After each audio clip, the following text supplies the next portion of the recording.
Chapter 19. Memory of 9/11. Disconsolate. It's already been 16 years. Every next September 11 morning makes me apprehensive. And that is an actual ache. The remorse about the sly killing of peaceful people causes me intense anguish, and my heart still argues with reality. Why I was just powerless to cover the indefensibility of those innocent men and women. And now the years run, and only my pain speaks. My dear symbolisms, I'm applying to you, to conscious creatures. Help me get heard about my rough memory, 9/11. It lives in the deepest, warm places of the heart. My beloved imagery, you are as my child because you are born in days when the country plunged into mourning with tears. I was stronger in these days, and as a former soldier, I had vigorous efforts to rush forward and cover anyone, but I got only a pungent roll to freeze and watch the screen slaughter. My dearest symbolisms, my kids, I believe only you know how intolerable it was to stay in the front of the big television, and for the first time in life consider no shame when warm tears dripped over my cheeks. Also, I remember how my fists squeezed to the crunch, but there was nobody to slam mind occupied the torturous idea. I can't help it. That's why I'm asking you.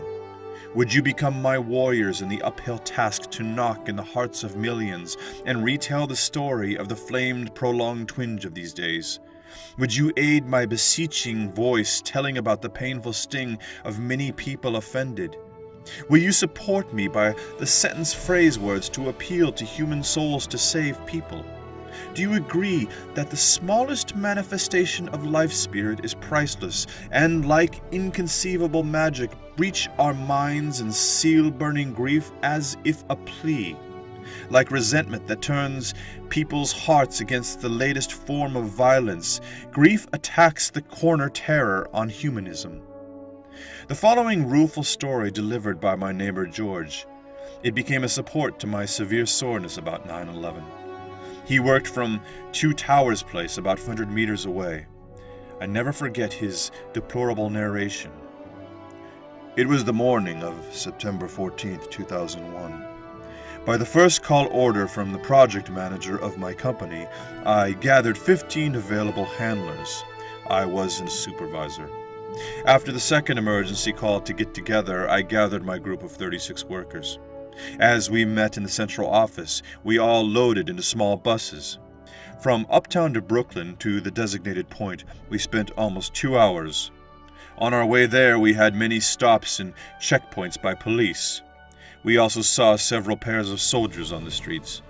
When we stepped onto that work location, I realized it was a blanket covered by the black glass up to the 54th floor facing Towers Place.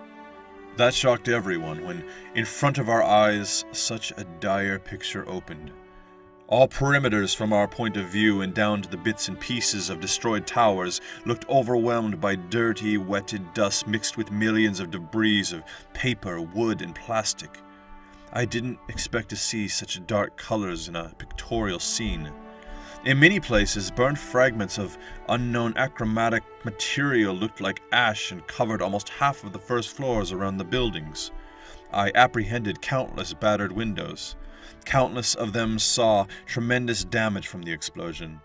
They, in the blackened glass, outnumbered pieces of stones, metal, or incineration subjects.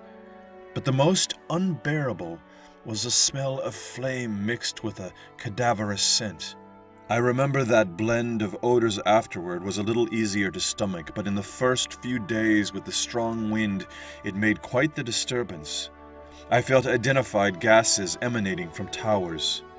As I understood later, it affected my vision for a while. During work there, my eyes got red and burned, but I fixed this. One kind woman gave me special glasses for tight cover around the eyes and drops to take out the redness and tearfulness at home. She was from the Red Cross. I was there almost 2 months, and on next Thursday we worked over 16 hours. I won't tell you about all the machinery we used for such cleanup work, but there were power wash apparatuses and big vacuums with special chemical filters. As we scrupulous clean up inch by inch, yard by yard, that procedure was tedious. As I perceived later, around the perimeter of the former towers gathered a few thousand workers. I have never seen such a large gathering with such a sad mood. At the line, Broadway workers assembled hundreds of extended tables loaded with wide boxes of food, water, and clothing. No one was asking for $1. It was donations from organizations and simple people all over the country. I realized nobody showed even a slight smile. Every person present there appeared to be habitats of the city with a dreary face. And I got a terrible insight of all those non-violent men and women who had killed inside the towers. But I also remember the firefighter pronounced, "No more is our beautiful towers here.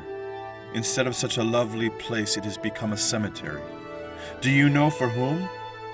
That isn't only for those innocent sons and daughters of our country. It's also a big grave for our hope that someone can defend us. And to whom belongs such guilt? I guess the stinking politicians. As I know, that phrase took wings for extended years. After a month and a half of working there, one morning we had a hard event. When I arrived at our job site, we could already use a subway. I noticed how workers surrounded the foreman, Adam. He was only 55 years old, but his hair filled with gray.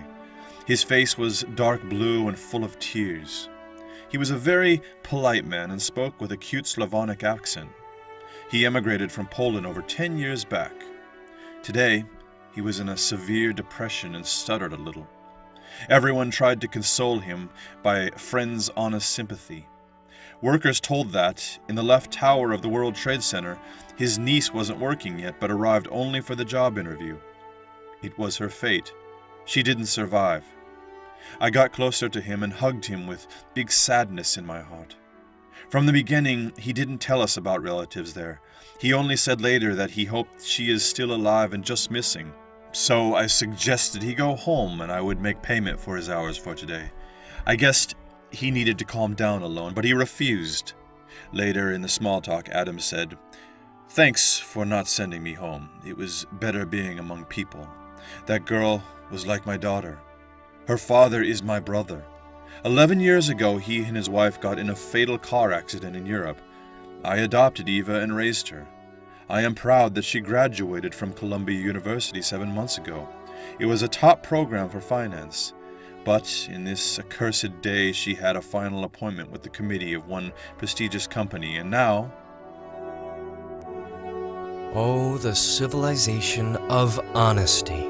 Could we resent collective consciousness and stand up with indignant hearts against the sneaky ulterior motives to turn others into non-existence? It's sending alive souls in numbness, in nihility, in cessation. That is pushing peaceful strangers to nowhere. That is getting a break from human crystal eyes, a splash of capillaries. It's bringing blameless in the blast of the handmade inferno. That is the transform of breathing hearts in hellish torment. It's proclamation of smoke-dropping protest destruction. That is stealing people's self-defense to slam back. That is a bang of antithesis by a significant amount of perished. It's just convincing about disagreement by chilling others. That is murderous monologue without an invitation to talk. It's spittle in the face of humanity. It's executing blameless without a court sentence. That is an immolation of people's best hopes. And as the final, let's believe those innocent souls with foul murder became new stars of sparkling reminder. Stop killing.